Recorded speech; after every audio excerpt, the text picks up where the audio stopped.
Thursday night. So again, thanks for coming here. The point of view is we're supposed to talk about this grant that we received through EPA. We do have EPA representation here.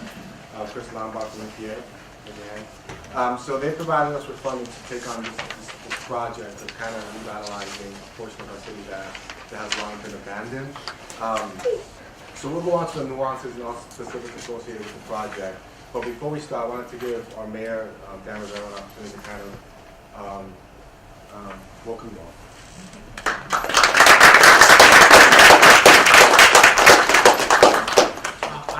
I'll be brief because I think that there's other people that have better things to say. You guys have a good discussion to talk about. But what I will say about this is, when Abel started to talk about this with me, my economic development and business director, telling me about this rail trail, I kind of got mad at him because I was like, listen, that's community development stuff. I want Jim and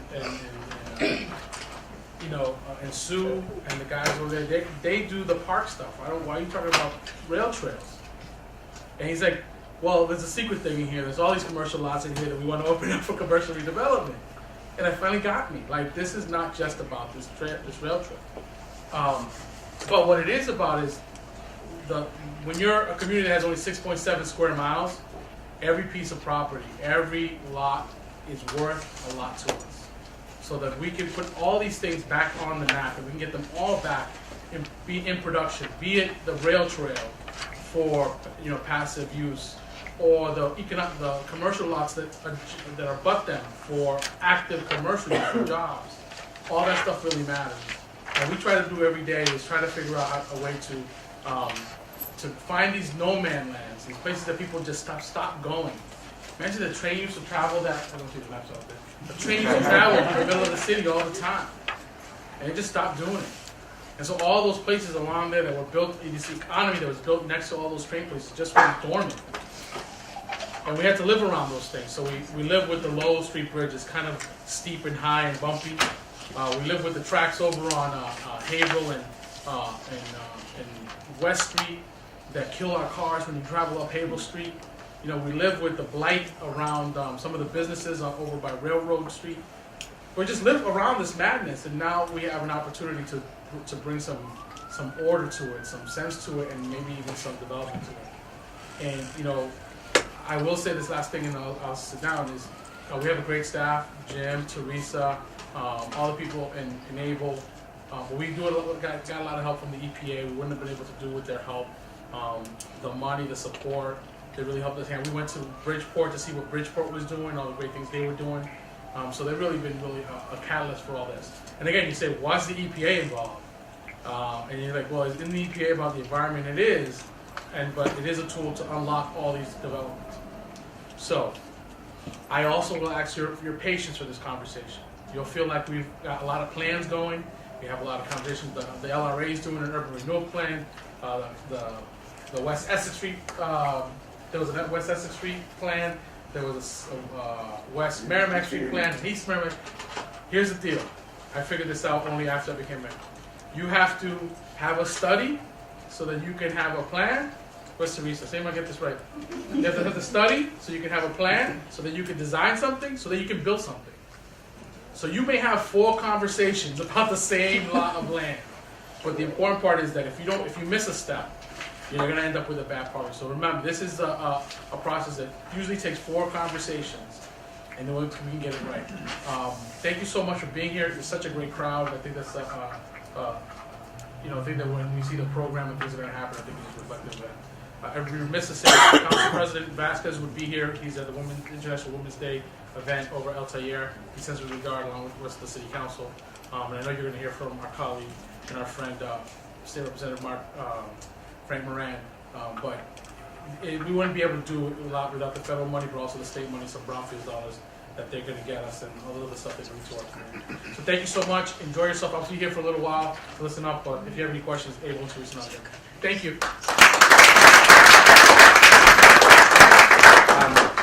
Thanks, Mayor. And I know we have our state representative. I don't know if you want to say a few words or. Well, now they know where they put me on the spot. Might as well say something.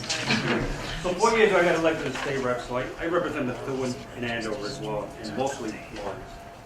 one of my first things that I did, my first month, actually not that I do, I got invited by Methuen. Methuen has a rail trail already. So one of the ladies that runs the Methuen Rail Trail said, Frank, I want you to come in, take a drive with me. Take a look at Methuen Rail Trail, how this is so useful for the community, how we can utilize this rail trail, how recreational, how we can take advantage of it. I figured, you know what? Let's go take a drive all of a sudden. She says, park at the, if you guys are familiar with the Manchester Park, it's a really rough area. So she says, meet me there. Take my car, bumps in the road all over the place. As soon as I walked in, she says, get on my truck. Let's go for a drive. So she takes me on a drive through this whole trail from the Manchester Park all the way to almost Salem, New Hampshire. That's how far it goes. It actually goes even further. It goes up to Wyndham, New Hampshire, and I believe it goes up to Manchester, as far as Manchester. Oh. So the first thing that came to my mind was, why are we doing this in Lawrence? And it's beautiful. They spent so much state dollar, cut the trees, and nature is unbelievable. You have little lakes around the trail. So to me, it was a little light bulb that, why can't we do this in our city? Because this is so great. This is a great resource for us. So lo and behold, I contacted the city of Lawrence, and the first thing that Abel said, oh no, we're already on it. So I was happy to hear that they were already on it. I heard the mayor was, he was one of his priorities, and 3 weeks later, I see the mayor. There's a nice press release about the Lawrence Rail Trail. And I was very happy about it because this is something that we really need to look into.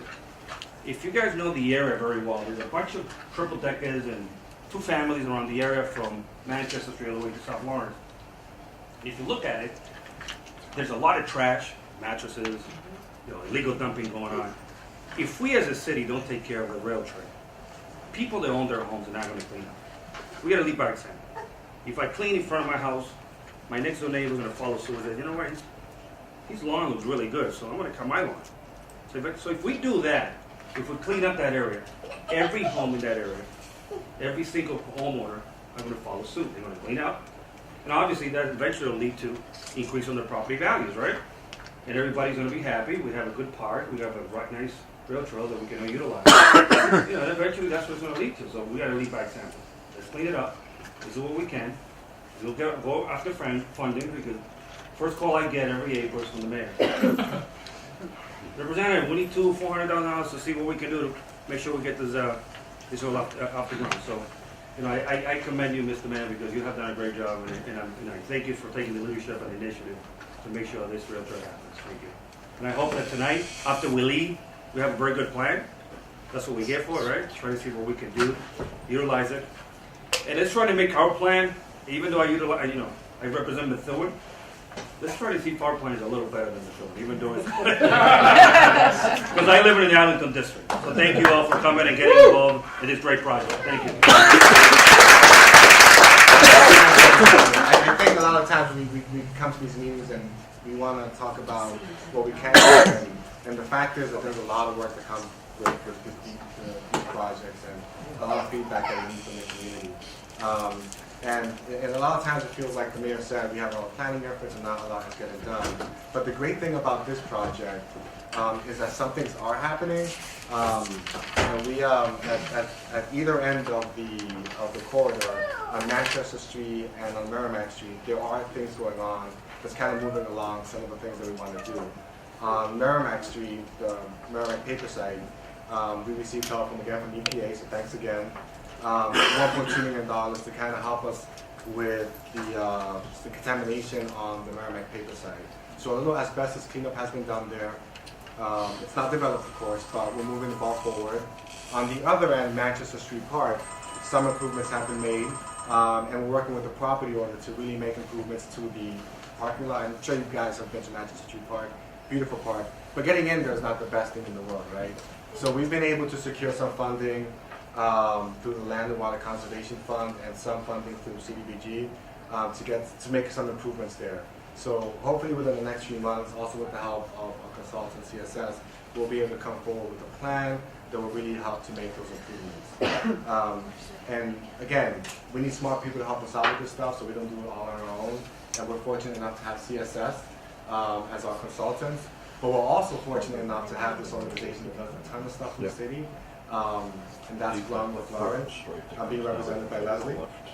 And Brad, who's also here, and he's going to give us a little bit more updates about other things that happened within the corridor and some other projects. So with Sue and Jim, we partnered to put together an application to do some renovations at 2 playgrounds. West Street Playground, which is right here. Some people may know it as Burgoyne Square, so we're really excited to kick that design process off. On the weekends, when soccer season is in full swing, we have over 300 people playing ball there, and the playground really would benefit from some improvements. So we're really looking forward to reaching out to people to encourage play opportunities for all the young kids who go there with their families to play ball. But also, Bruce School right here at Gagnon Park. We're going to redo the playground there, so we're pretty excited about these opportunities to make better play opportunities for the kids. Awesome. So I think that's, we'll stop talking now and let the professionals kind of come in and tell us about the work that they've done and the progress forward, and later on we'll be talking about how the community feels about this and collecting the funds. Hi, I'm Carol Schlesinger. I'm one of the consultants working on the project. My partner Skip Smallridge is over here. So I'm going to describe the project to you a little bit, and I apologize in advance. We have a lot of information that we're going to throw at you, but what we're really here for is to hear back from you. So we'll try to get through our presentation as quickly as we can to give you some background on the project, but then we want to hear your thoughts for the project. So this project is twofold. The one piece of it is to come up with a concept plan for the rail corridor going all the way from Manchester Street, Merrimack Street down here, all the way up to the Manchester Street Park up here, to change that rail corridor into a multi-use trail so that people can bike on it, people can walk on it. There can be parks where it opens up and gets a little bit wider. Can you hear me? Yes. Okay. We're having trouble back here. Okay, I'll speak louder. The second piece of it is to look in more detail at these 2 blocks right here, going up as far as Lowell Street. Looking at those 2 blocks and looking at potential redevelopment opportunities around them.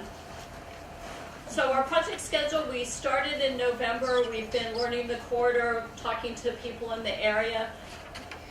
We're here tonight to give you some of the information that we've pulled together on existing conditions. In late May, we should have some alternative concepts, and we'll be back to talk to you about some concepts for both the redevelopment parcels and for the corridor, and then we will have a draft plan in the fall. So, the steering committee for this project, I think most of them were introduced already. Abel, who spoke to you, Teresa Park, who's the planning director for the city, Jim Barnes, who's the community development director for the city, Dan McCarthy, who's the land use planner for the city, and Brad, who spoke to you a minute ago from Groundwork Lawrence. The consultant team is me and my partner Skip and the rest of our firm, Crosby, Schlesinger, Smallridge.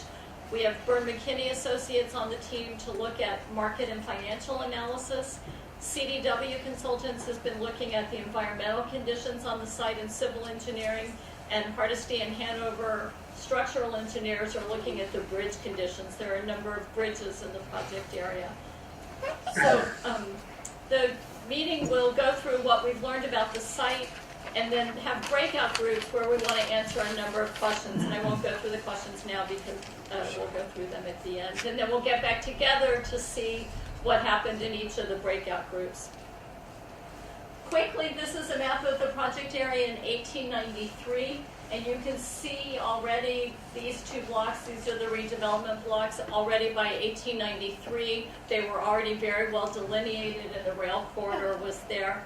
By 1944, the project area was anchored by very large mill districts, but the corridor was still pretty open, and these blocks were still relatively undeveloped. The project area from north to south is about 1.4 miles. The corridor width varies between 45 and 230 feet. It's widest up here, Manchester Street Park, and the total area within the corridor is about 20 acres. The city refers to this as this found land that can be redeveloped. We looked at the existing land uses around the project area, and it's mostly industrial, which is shown primarily in purple, institutional, which is blue, and vacant land, which is gray.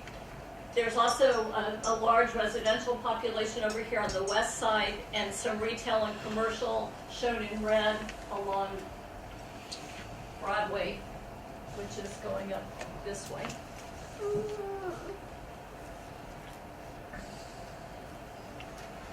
The trail will be able to connect to a lot of local destinations. We're showing the schools and institutions in blue, commercial destinations, some of the larger stores like La Fruteria and the Essex Street Commercial Corridor and Market Basket in red. The MBTA station, which is down here, and then the green is open space. The corridor will connect hopefully to a lot of different open spaces as well as a lot of different pathways. So all of the green are city parks. It will connect, this is the Spigot River Greenway going down around here. There's also the Methuen Rail Trail going up this way, which is a continuation of this, what will be the rail trail. And then there's also a riverfront trail going along both sides of the Merrimack River. So some other attributes of the corridor are that there are any number of crossings along the way, street crossings. Some of them you know very well because you rumble across them and you can feel it. Some of them, however, are bridges. They're up here at Manchester. The rail trail is on a bridge going over the street. Down here at Lowell, the rail trail goes under a bridge. So the trail isn't going up and down. Trains don't do that very well. They go at 1% grades. The trail is relatively flat, but the topography around it is changing as you move along that 1.5 miles. Here's some shots of what it looked like. I mean, you know this very well. The skew going across Broadway is sort of tough. We're thinking that perhaps the rail trail at this point should become perpendicular to the sidewalk so that you have an easier pedestrian crossing. Here at Haverhill, down here at Essex, this is where you're rumbling across and you feel it in your bones when you make that crossing. But here at Lowell, this bridge goes over the trail. The trail is right down here. I'm pretty sure that many of you have never walked the whole thing, the whole mile and a half. But if you have, we have, you would go under the bridge here, continue north. You would then come up to Manchester Street, and you would actually be on the bridge going up to Manchester Street Park. Now that bridge is shown right here, and the elevation is high. This is Manchester Street here. So when you come off of this bridge, you're up at this elevation. This is the rail trail here. This is the Manchester Street Park. The rail trail here. The Manchester Street Park over here. So ultimately there'll be a need for a transition from this height down to this height. I'm sure I'm going to talk about some precedents for that in a few minutes. There are various ways to get on and off the trail. Obviously, at the street crossings, that's the easiest way to do it. There are the existing parks up here, Manchester Street, the West Street Park, and there's the potential for new development in these two blocks at the bottom, and there you have a number of ways that you can get on and off. But there are also a couple of long stretches in here where there's limited access, where you're sort of boxed in, as you were. From a visibility point of view, when you're here at the Manchester Street Park or the West Street Park, you're very visible. There are eyes on the trail, as it were. There are people parking, there are people picnicking, people playing. They're looking at you. It creates a sense of security. When you're on the bridge going across the river, you still have a pretty good sense of visibility. But conversely, there are these long stretches where you really don't see much, and nobody's really looking at you. And what that means is we may want to think very carefully about how much landscaping there is here, how open you want it to be as opposed to how closed. You may want to open it up so that people looking out their windows from houses and buildings can see you.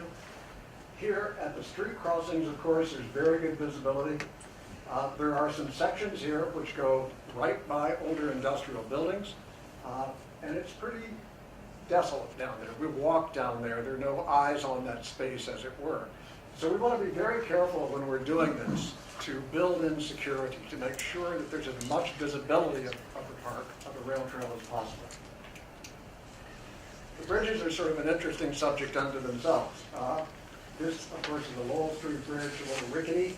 This is the bridge going over Manchester Street. This was a railroad bridge. It's pretty heavy. If you look at the sides along here, those are big steel plates, lots of rivets in there. It was built to carry many tons.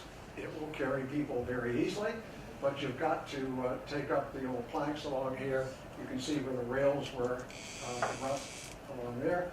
And it'll all be replanked, it'll all be nice. This will all be repainted probably. There are opportunities for public art and other things along the way. Yeah, but the rails removed off the bridge all the way up through there, past Manchester Street, are they already out of there? Yes, they are. Okay. They are. Yeah, they are still on the bridge over the river, however. Right. Well, Yeah, I know you've walked up there. They were going up, Yeah, they're still there, but they have been taken out. Occasionally, you'll see some of the ties still embedded in the ground. You'll see some of the old stakes. Those will all have to come out. Isn't one of the plans to remove that bridge? We're looking at it from a structural point of view to see how stable it is and what it would take to rehab it, and that would be a good thing to do. But the trail will be up at that level, so if you remove that bridge, you'd have to You'd have to build replace the another bridge. bridge to keep the But the reason for that is a lot of accidents will happen to that bridge. A lot of Yeah, trucks get stuck at the on it. Manchester Street. Yeah, Bridge, the it's low, abutments, yes. the abutments are very close to the road right away there, and that's not the best situation. That height? It's On the road? It's about 10 feet. I mean, there has been some conversation, and I'm not sure that we're far enough to be talk about it, and that don't suggest that it's going to happen, but I think it's something to be considered in a conversation that we can have with the BTA sometime in the future. You raise a good point. There's a window opportunity. The window closed. Right, Is it open? Think about it. Well, can trucks actually pass under that? depends on the size of the truck, yeah. Most And if they read. Councilor? Well, hi, my name is Giovanni Rodriguez. Basically, most of the complaint that I have received way before, it's the clearance of the bridge. Specifically, the trucks that are access into the city, they need to go all the way to Hayward Street and then come back if they want to serve the section of the city going to Methuen. And basically, they cannot use that bridge because they hit it. So I don't know if there is any plan to either, if the bridge is not going to be used by the train, I don't know if it is a plan to increase the clearance of the bridge, and that way we can have access to the vehicles. Yeah, I mean, I think that's great feedback, and I think it should be baked into whatever we consider. And the notion of being able to raise it or remove that, replace it with something that's a pedestrian bridge, it has higher clearance would be great. But I think it's something that we would like them to have a feedback. Oh, sorry. One of the things about the bridge is that it's very shallow structurally at that point. The structure is really, it's not really a truss, it's a large beam, which really is a side panel on the bridge. So that if you replace the bridge, you would have to have a structure there. It could still be above the roadbed, it wouldn't have to be really deep, but you'd have to raise the rail trail. And so it has a major implication on how the Yeah, rail trail. abutment and all those stuff need to be Yeah, you probably have to raise it about 3 feet in fact, so that's gonna take some stuff. What about dropping the roads, sir? That's another possibility, it's major reconstruction.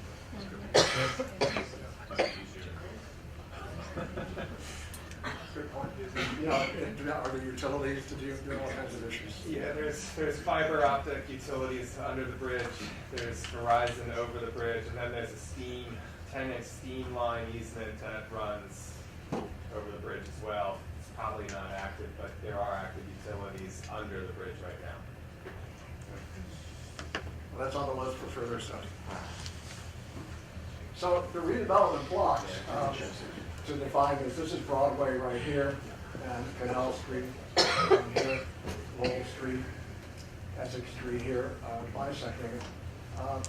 These flank, of course, obviously they flank the rail trail, and they are the blocks which have the most vacant land, the most potential for redevelopment. Plus, it's the entrance into downtown. As you come in on Broadway, you're looking right at that corner where the park will have an entry point. So it's a good opportunity to create a really nice image at the entrance into downtown. So let us tell you a few things about it. There are some nice older industrial buildings. There's some really nice land uses within it. And there's a lot of big open vacant land as well. The parcels are huge. A small city block would be 150 feet by 200. A good size for a city block is 200 by 300. These blocks are very long. Block C, for example, is 380 feet long. 680. Did I misread it? The length. Oh, you're right, 680 feet long and varies from 215 to 380. These are 730 feet long. That's a very long block. So the first thing that occurs to you is these can be broken into smaller blocks if redevelopment goes forward. It gives you a lot of potential. They're both about 7 acres, one a little over, one a little under, a lot of acreage. And we'll give you some of the details on it. First, land use. The land uses vary a lot. The industrial land uses are shown in purple. They predominate. There are a couple of institutional land uses. There are commercial activities, particularly down here along Broadway. So it's a bit of a mix. The ownership also varies. There are some large landowners. All of these parcels are in one ownership. Obviously down here, Flame Textile in one ownership, big parcel up here. But many of the parcels are also small. We find in many of our projects that property owners who have small properties will talk to the adjacent property owners and talk about combining them to get a larger, more marketable parcel. We would expect something like that to happen here in time. So we talked about how big the parcels are. One opportunity is to take all of the side streets, which have sight lines coming into the parcel, and the potential for either pedestrian and bicycle access, or in some cases vehicular access, and use these as ways to break the large parcels down into more manageable block size over time. The trick here is that if you think of those as blocks and parcels, the ownership and the land uses don't coincide with those lines. And so you have to look at it from the point of view of ownership as well as the point of view of optimum parcelization. And that's what we'll be doing over the next few weeks. So one of the issues here, and the reason that EPA has so graciously funded this project, is that it's a brownfield site. There have been a lot of industrial uses here over the years, as you know, in addition to the railroad. And so one of the first things that we have been doing is looking at the environmental conditions on the site. And although there are some environmental conditions on the site, there's no risk for use of the site. It's a safe place to be now, but we'll continue to look at that, and it will affect exactly what we propose in different places or how construction occurs in different places. What we found so far is that there are a few sites that have been listed with the Department of Environmental Protection, the State Department of Environmental Protection. They've gone through the regulatory process, and some of them have activity and use limitations, which means they were cleaned up. DEP is fine with the site now, but it might say you can't use this piece of it for a playground without doing further work, or you can't build housing here without doing further cleanup work. There are some DEP listed sites immediately adjacent to the corridor. And the project, as we move forward, will include recommendations for how those different issues should be dealt with. But anything that gets designed as part of this project will recommend best management practices for dealing with any contaminants on the sites. The other thing we wanted to look at was what's the market for the land in this area? And we had our market consultant, Byrd McKinney Associates, come out and look at the sites, talk to people, talk to realtors, look at the sort of the region for what the market is here. And her feeling was that these sites, this is very much part of downtown. You know, just used to have a major train station, a major post office, a series of 4 theaters. This really is an extension of downtown. And so when we talk about the market there, it's really an extension of the downtown market opportunities. So her sense of it was there's a lot of positive growth going on in Lawrence and some unmet demand for various uses, and I'll talk about that in a minute. There's accessibility to and from the surrounding area. That's a positive.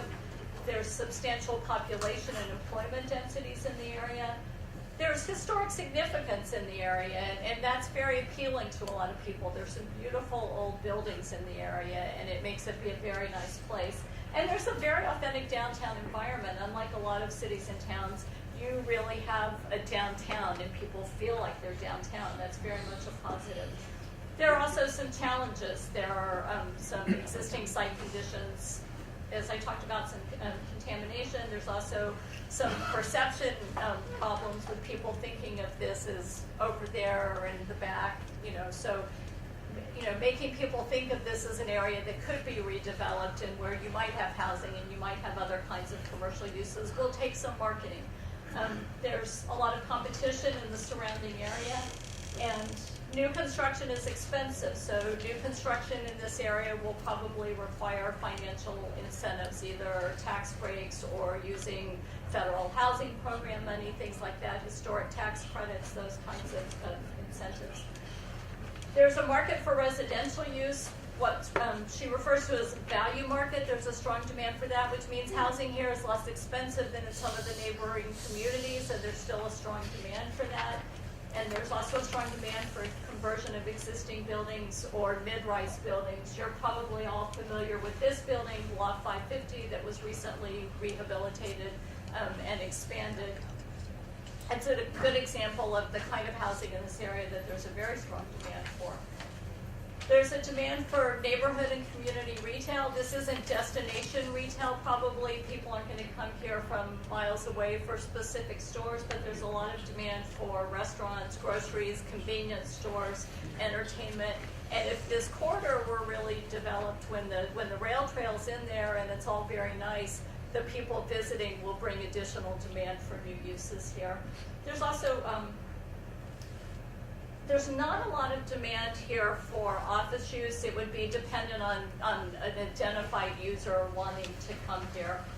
There's a lot of upper floor space already available in downtown that's vacant that would probably go on the market before or be more successful before someone started to build new office uses here.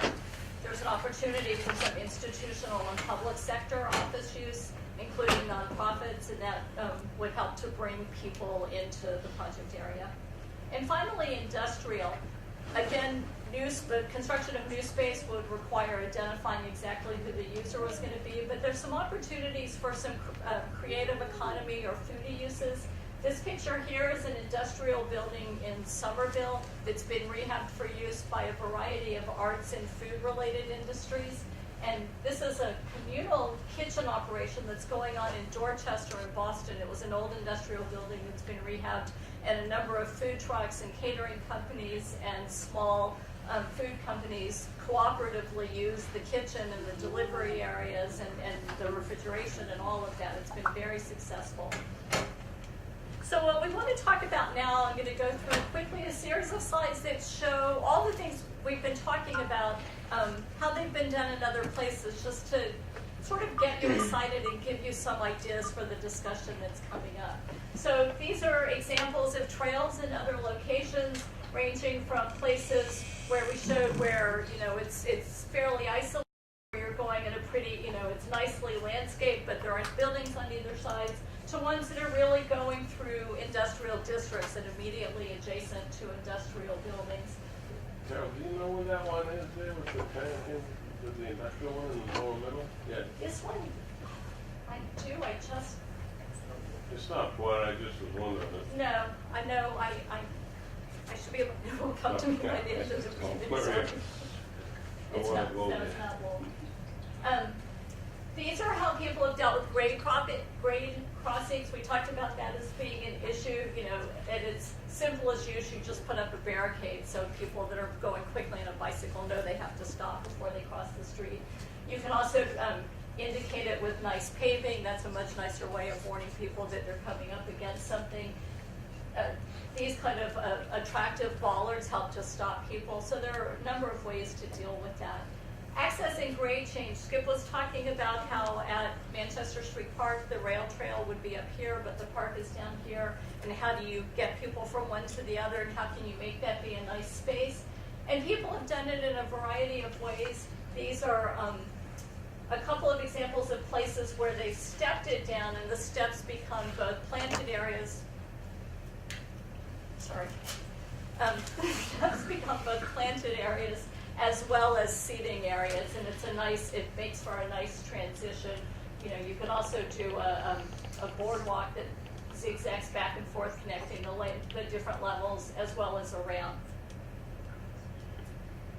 There may be places where we need to think about replacing one of the bridges. These are examples of pedestrian bridges, and in many places, those new bridges become very much, or rehabilitation of old bridges, becomes very much a destination in and of itself. This is an old railroad bridge across the Hudson River in New York that's now a state park.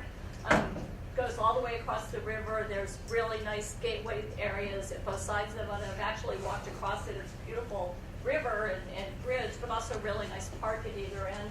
This is the Bridge of Flowers in western Massachusetts, where they've closed the bridge and it's all planted with flowers and attracts a lot of people. It's quite beautiful. This is adjacent to the Central Artery in Boston. This was a new bridge. And we liked this bridge because it's a new bridge, but it looked industrial, and it sort of fits in with the industrial character of this district. And then a simple little wooden pedestrian bridge. You can also do a lot with bridge railings to make the bridges be nicer. This is one that we worked on in Kentucky, and the railing panels were designed to show different flora and fauna and historic sites along the corridor.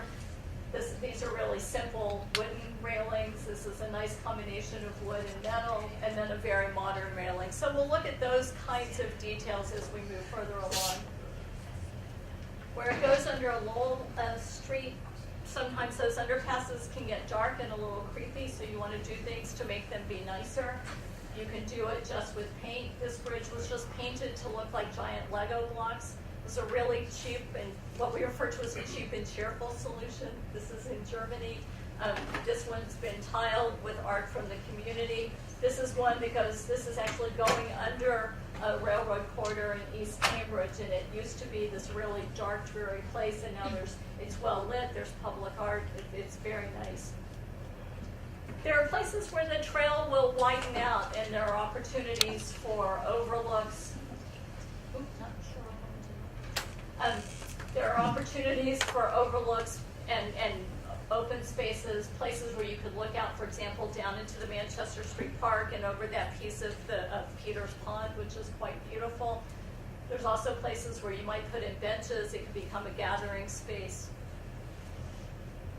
Skip pointed to the corner of Water Street and Broadway, where there's a very narrow piece of land, and that'll be a major gateway for this rail trail. And so we will think about what that gateway could be, and it could, the examples are from the simplest granite post, just telling you that you're there, to large public art in a plaza, literally a gateway, a little arch telling you where you are. And this is on the Greenway in Boston at the Chinatown Park, sort of leading you into that piece of the Greenway. We wanted to show you some examples of development that's occurred adjacent to these rail trails, so you get an idea of how they can open up into surrounding development parcels. These are all housing. These three are on the Alewife Brook, the Davis Square to Alewife linear park that's over the Red Line in Cambridge and Somerville. When it was built, people were very concerned about safety and security, and they were concerned about it running behind their houses. Now everyone's completely embraced it, and the new development really opens out its front door in many cases is directly onto the path, and people have opened up their backyard so that they're really out there on the trail. This is in the East Boston Greenway by the airport. A new greenway was built, and this housing just went up adjacent to it. Other uses this is on the Katy Trail in Dallas, which is also an abandoned rail trail. This is a nice bar and an outdoor cafe that is quite popular. They have live music out there. It really brings people into the area. This is a large picnic area that's on one of the trails. This is in Minneapolis. It's actually it's an industrial building, but on the side facing the trail, it's a bike shop. And then down here, this is in DC, and the trail goes next to a new commercial retail building. So there are good examples of these rail trails going by all kinds of different land uses. And finally, public art. There's some opportunities here to really bring public art into the project area, and I talked a little bit about using public art in different ways for the gateways or for the bridge railings, but there's also opportunities for bringing it in various locations.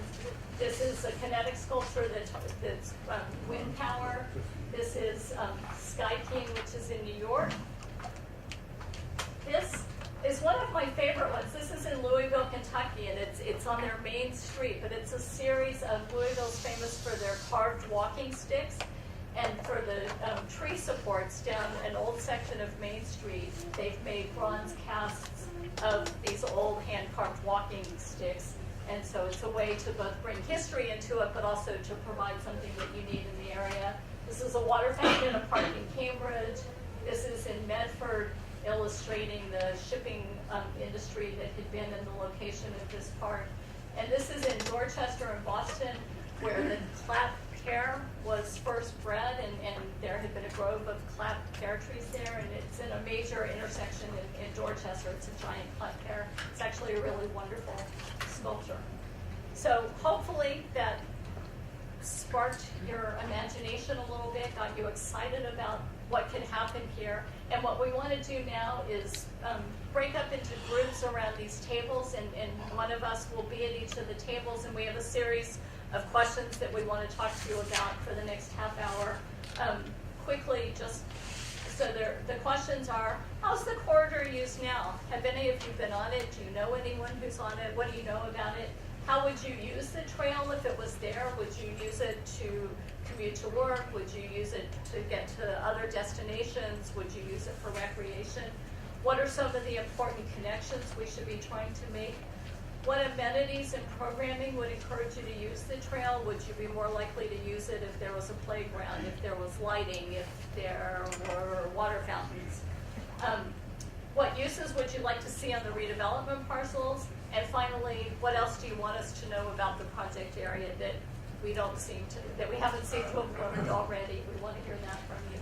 So with that, if everyone will make sure they're at one of the tables, one of us will come over to your table with a map and some markers, and we'll go through the questions. And then at 8:30, we'll reconvene. Sure.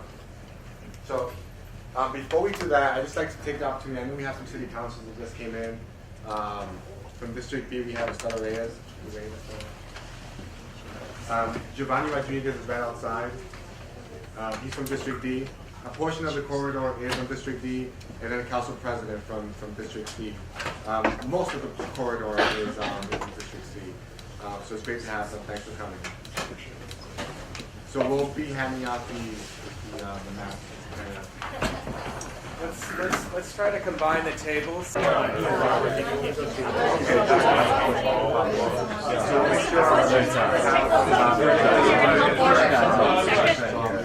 Oh, yeah.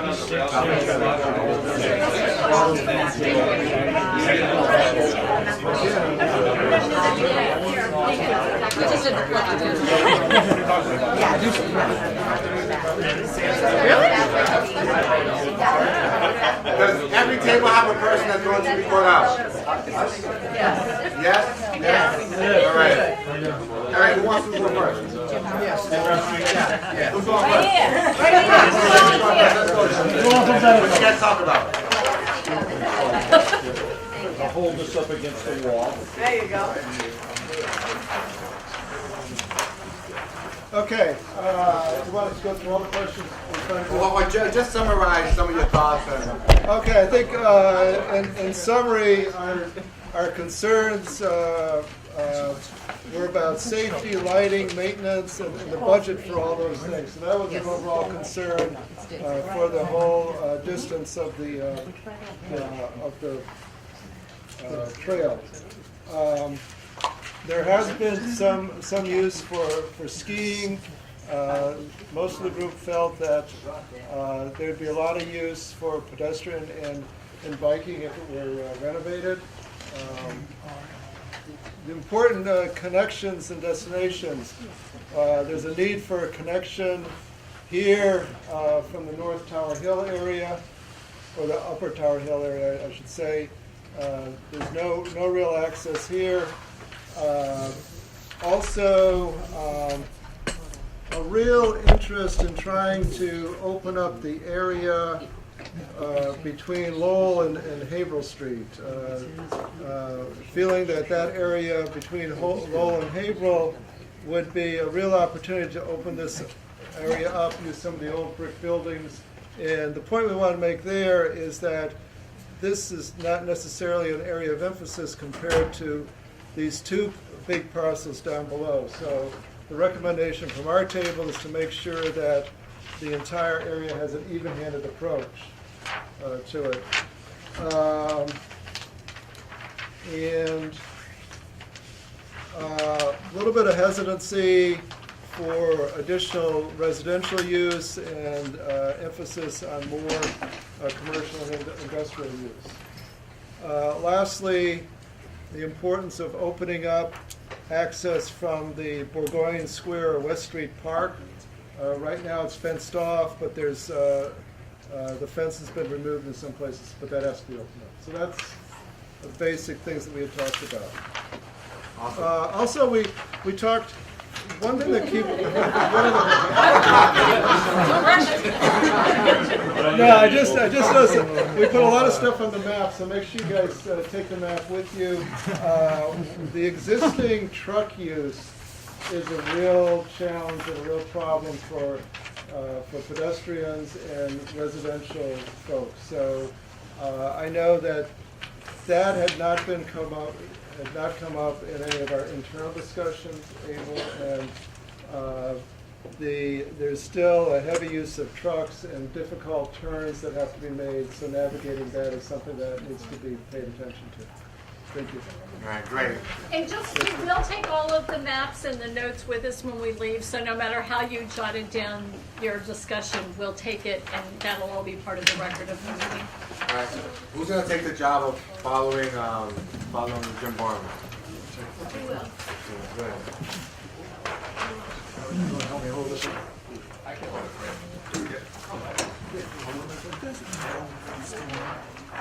Okay, on the question of who's using the trail now, no one's real sure.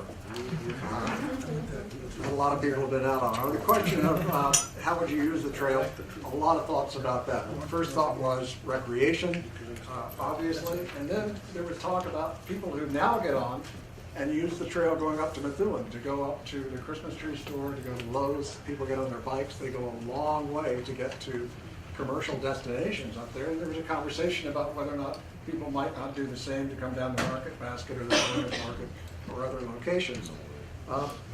There was a third issue about kids using it, and kids from the Tower Hill area going to the high school, and there was talk about a skate park. There was talk about recreation in general for young people and how they might use the park.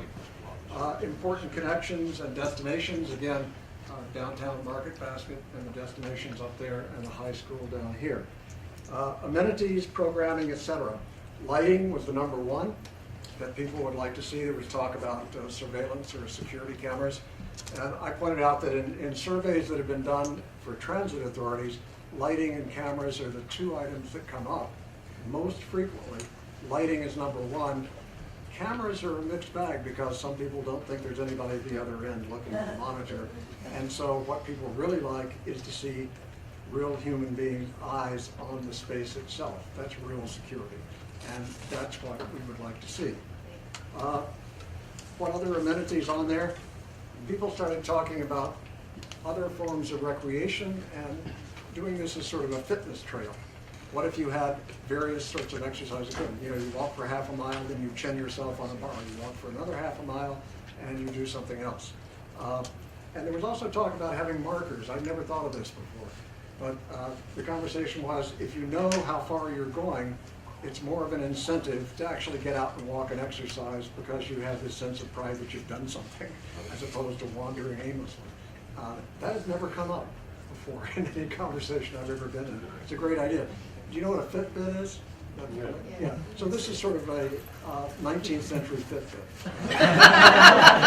So, okay, you've gone a mile, you're doing it. Words of encouragement. Exactly. So what other kinds of, what uses would you like to see on the development parcels? There wasn't a lot of talk about that. Farmers market came up, housing came up, very specific kinds of housing came up. One was transitional housing. Another was sort of aging in place kind of housing, studio apartments for elderly people who don't want to leave Lawrence, want to get out of a big house, need a smaller studio sort of apartment. Different kinds of housing. There was a conversation about, I think, a 5-year wait for subsidized elderly housing in Lawrence, and the kind of need that is here. What else would you like us to know about the site? Big thing, the homeless shelter that's right in here. They own the building, they don't own the property, it's leasing it. What if the path created all kinds of value and the property owner wanted to redevelop it? Take into account that the homeless shelter is there and the city has an obligation to continue that, so that it has a home, so that it's in operation. Is that a fair summary of that? Should I add more? I just think, I think that is, we want to make the city beautiful and keep it clean and have this beautiful rail trail, and I applaud all of this discussion and the planning that's going to go into it. I just think that we need to take into account the homeless that are in the city, and the population continues to grow, and I think that as a city we should continue to provide them with some shelter. So I think that covers it, but my table said they would let me know if I didn't do that. So it was interesting because there are diverse opinions about who will actually use it. Kids will use it to go places. Adults will use it for recreation. It's more diverse than I expected. That's good to hear. We'll go next. You're up.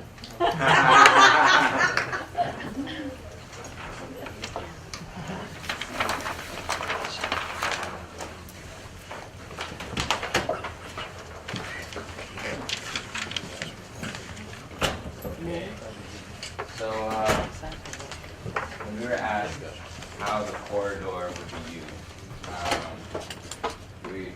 the majority of our group pretty much thought we should use it for recreational use. We should have recreational use, and we should also connect them a lot to a lot of areas, Market Basket, a lot of other areas, stores and stuff near Essex Street, so that people could have a nice walkway to cut through without going through any busy main roads like Broadway and stuff, and they could go to this comfortable little walkway and they could go from point A to point B. We asked how would the trail be used, commute, recreation, shopping, again, recreation, connects to other trails, green spaces, connection to Market Basket, I believe is pretty vital. Also, this is a good area where kids can also walk along the trail. The kids could walk from Manchester Park and they could connect up into other areas, other residential areas that they live in. If this trail were to be put into place, it'd be safer, more comfortable, and the kids could go through here. It also runs through the Arlington district, a bunch of other school districts and such. We were talking about amenities, programming, what amenities, programming would encourage you to use the trail.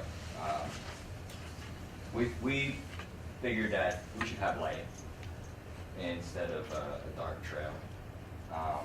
Because lighting would probably, it would create this environment where people would believe that, you know, it's safe at night. They'd have visible, you know, areas they could look at while they're going through the trails, and they won't be blind and such while they're going through the walkway. Playgrounds, especially along the more urban areas, more densely populated areas and such. People can exercise. We were also thinking that this trail should also have, like a lot of others agreed, it should have it should be used for bikes, you know, pedestrians, multi-usage. One of us even said ice cream stands in the summer or whatever. I personally thought and added the idea that we should have like an amphitheater around this area for a music festival, you know, somewhere like in the summer. I think that actually would be really nice, you know, that sort of thing. People could possibly use it for like plays and such, or you know, or music, and local bands probably play. I know Lawrence definitely has a lot of local bands. I've been there at the YMCA, and I've definitely known a couple of bands. So it asked, what uses would you like to use on the redevelopment of parcels? These areas right here, we believe this should largely be residential, because it probably make it seem more comfortable. It wouldn't seem maybe intimidating if it was more industrial. It probably seem like a little intimidating to have all these, you know, huge industrial areas, maybe some waste could possibly go in. With residential areas,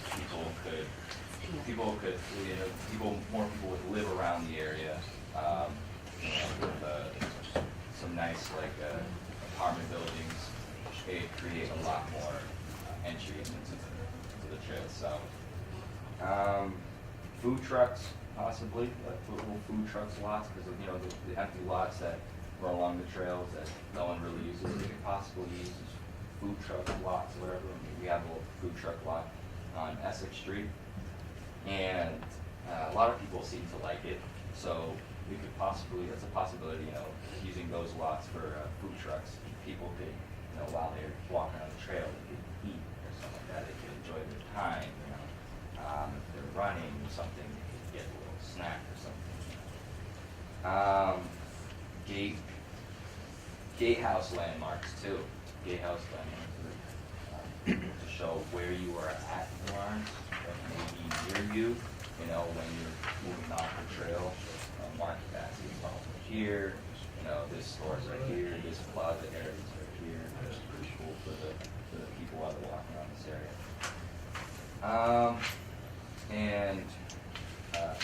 Aesthetic improvements is obviously a big thing that we talked about. And looping it, actually, we talked about looping it somewhere around the little river. And when we would loop it, we could loop it and just possibly loop it back into the trail. So it's like this little circular trail. And people wouldn't think that it's like just really linear, you know. It's a nice little circulation. It can loop right back, and can lead into more different various areas. It can be pretty cool, since there's plenty of green spaces around this area as well. And yeah, that's pretty much what my group has. I just want to say one more thing about our group. Skip said his group didn't know who used it. My group uses it. Everyone in this group had walked some piece of the trail. It was great to hear. So this is, when you want to know who's using it now, it's this table. So I think we have two more groups. Hello, everybody. Our group, I want to reflect what some other groups said that we helped with consensus was that we were thinking about the trail as well go into this area as as connected to larger existing trails already, like the Spigot River Greenway, and how there's possibly one right here. But the biggest concern was, to create a loop.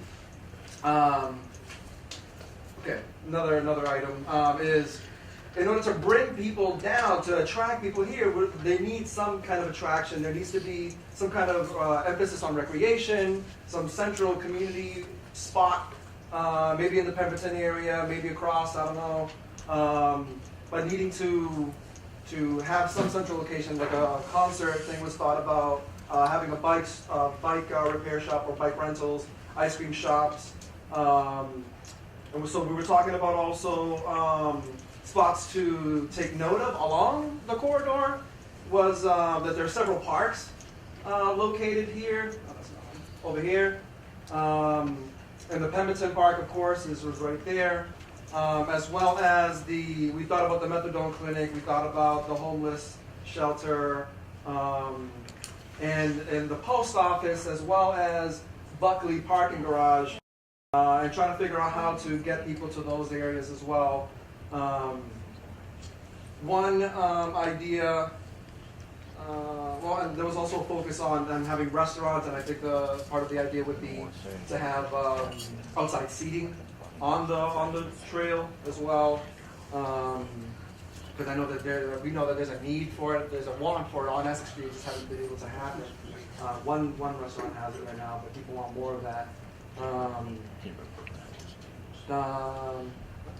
Another point of interest, of caution rather, was the dam and trying to utilize the waterfront with and paying mind to the dam and the salmon ladder, and just how much of an asset that whole area is, and how unattractive it is to go in there. Even by this side, it's even worse on this side actually. But just getting in there is not attractive, so this whole thing has to be, we felt, developed in order to attract people into this main area. So this right here was a focus on creating more parking space. So it was brought up, like, what's the relationship here between if we have a parking space here and then the Buckley parking space is utilized? Is that going to make sense? But then again, that will be able to give people a central location on the trail to park and be able to utilize it and stay downtown. One idea that I personally brought up, I don't know what the group feels about it, and I don't know how good of an idea it is in the long term, just because nobody wants a railroad in their backyard kind of thing, right? Was a raised, because I lived in Miami for a couple of years, and they have like a raised monorail thing. It's a silent electrical bus, which would provide shelter in the rain and as well as solar power opportunity to power up the corridor.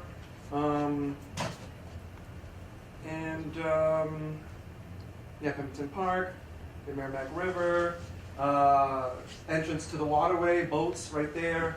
And we were highlighting spaces where several businesses are being developed right now, the parcels have been bought, and something was going on here that this needs to be more commercial in order to help bring people down to that area to go shopping, like we were talking about the restaurants. And just more outdoor experiences. We seconded the idea of like a hat shell or something for concerts in the area.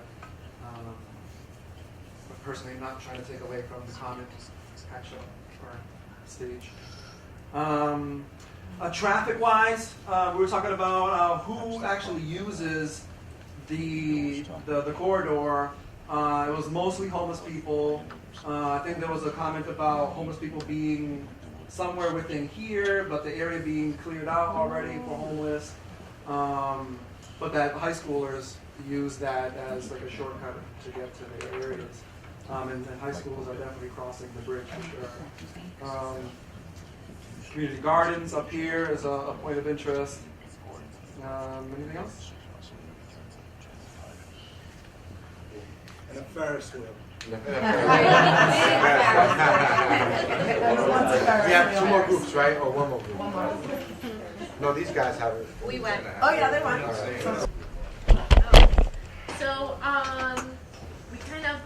hijack the conversation and ask the question before we start thinking about the rail trail is to think about impact of gentrification, because this is an industrial corridor that's left within the city. So as soon as we change the rail trail and it becomes a greenway, how is that going to impact any of the businesses that are running along Broadway? And we're talking about those warehouses and putting housing there, but are those warehouses and housing going to displace any businesses? One of the biggest things that the city faces right now is a housing shortage, but they face even more than a housing shortage. They face a job shortage of wages that can afford affordable housing. So if you're taking jobs that are out of here because you're reinventing the rail trail to a beautification zone, what's going to happen to the zoning within the area? Because it's going to stay mixed use. So I was really concerned because the steel business is there, and they were pointing out all of the other businesses that are along that area of that corridor. So I asked Brad before they move into actually developing the rail trail is to do a survey of industry and jobs along the rail trail, because it's going to change and impact it very significantly. It's okay. I mean, I think beauty is awesome, and I ride and bike. I bike from Water Street to New Hampshire, to Walmart, and I get on the rail trail behind Nevin's Farm. So I have to go up Broadway, and it's really dangerous, but and it would be lovely, but I'm also super concerned about figuring out how it's going to impact a bigger picture. So that was what we asked you to do. And if you could do it and have mixed use, if we could have a rail trail, I think just kind of mirroring what's at Methuen and up, it's really left, there's a wilderness component from the Methuen line all the way up to New Hampshire.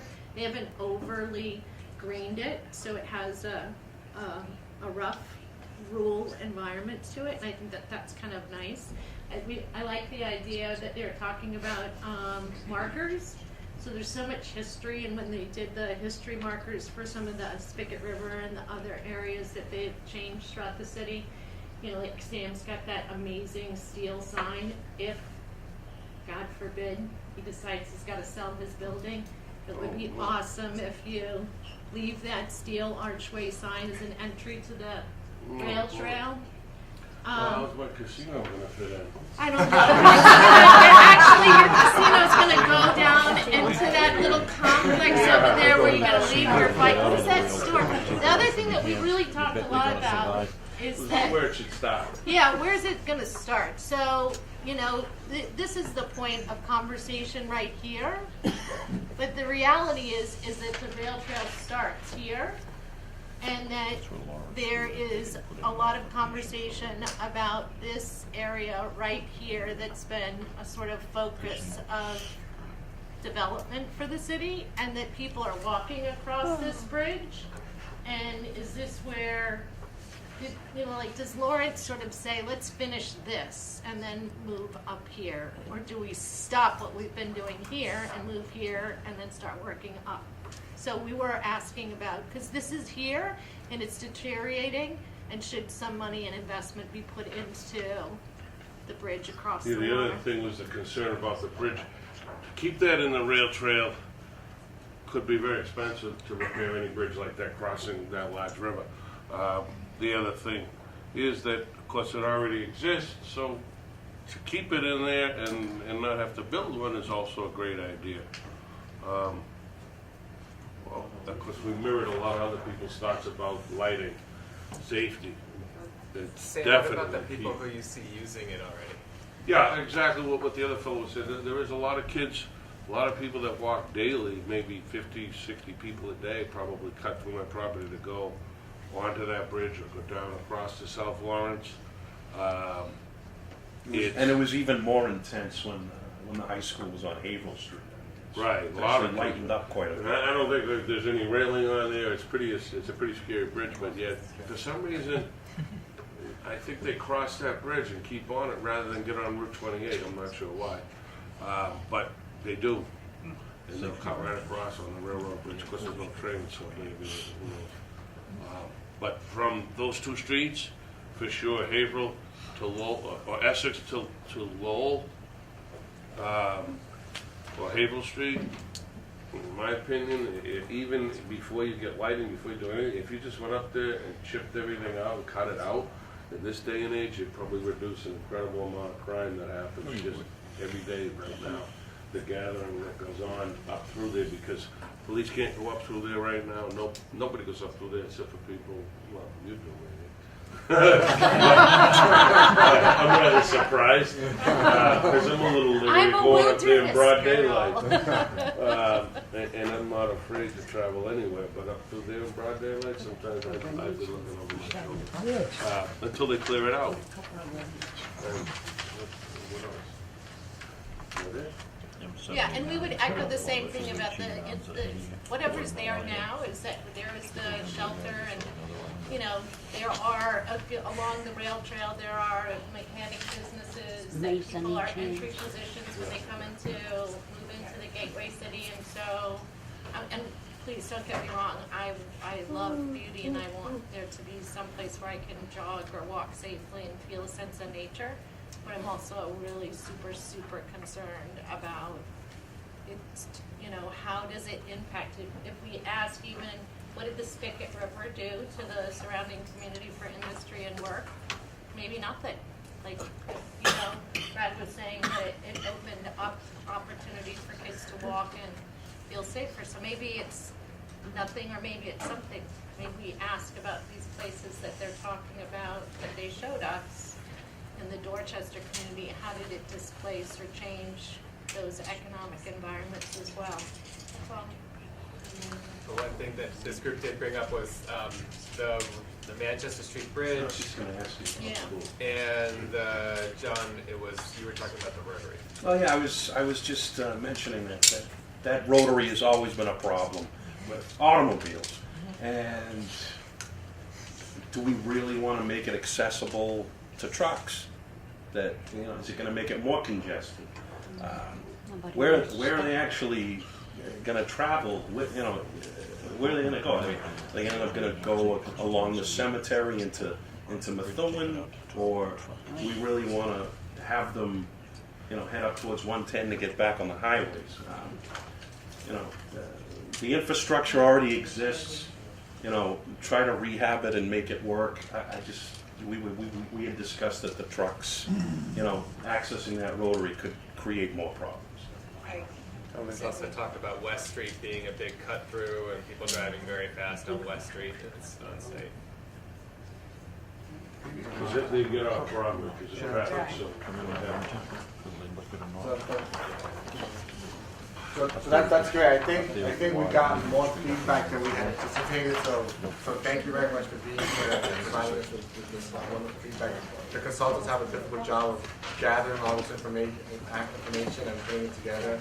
I think, and you guys can respond to this, but there'll be another session where we could talk about some of the findings from this meeting and move towards what would be a final report from the consultants and summarize and implement some of the ideas that you have. Before we go, I wanted to just plug the large TBDs, our urban renewal plan. I know we have two representatives here from the LRA, Evan Severio and Janelle Graziano, both members of the Large Redevelopment Authority, who are working on the urban renewal plan. They have an urban renewal plan public meeting on the 22nd of this month, and it'll be at the large Heritage State Park from 7 to 9. So if you guys are around and have time, please stop by. They're doing some good stuff, and I think some of the same energy could be shared over there. And I think there's some stuff that you want to. Yeah, I just wanted to say that we've set up a project website. It should be active either tomorrow afternoon or Monday at the latest.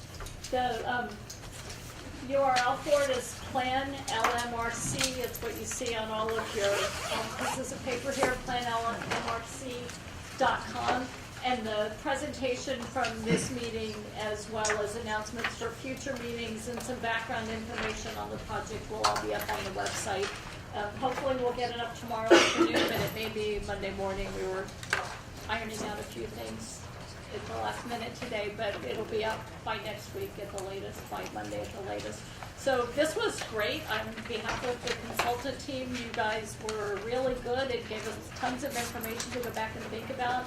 And we'll start putting that together and coming up with some alternative concept ideas, and we'll be back to show them to you and get your feedback on what we've been thinking about. So thank you. Yes, sir. Okay, a quick question before everything dissolves. Do you have a projected time frame, and do you have a projected cost on this project?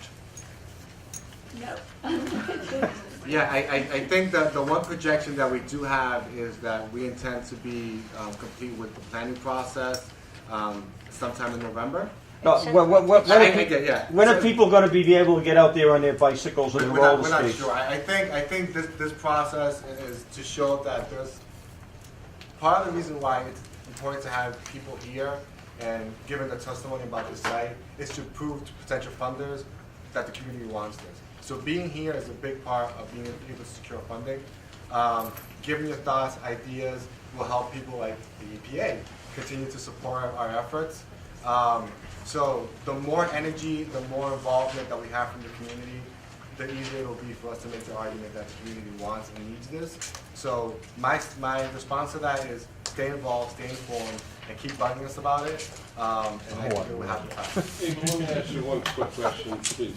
If I maintain the property in front of me on a weekly, monthly, whatever basis, the area that is really messed up back here from Essex Street to Lowell Street, say, or West Street, what is the problem with maybe somehow, I know Brad works with a lot of green team people, is there something preventing the city or even private entity from going up through there and giving that place a haircut all the way through so that people can at least see what we're going to try and make even better?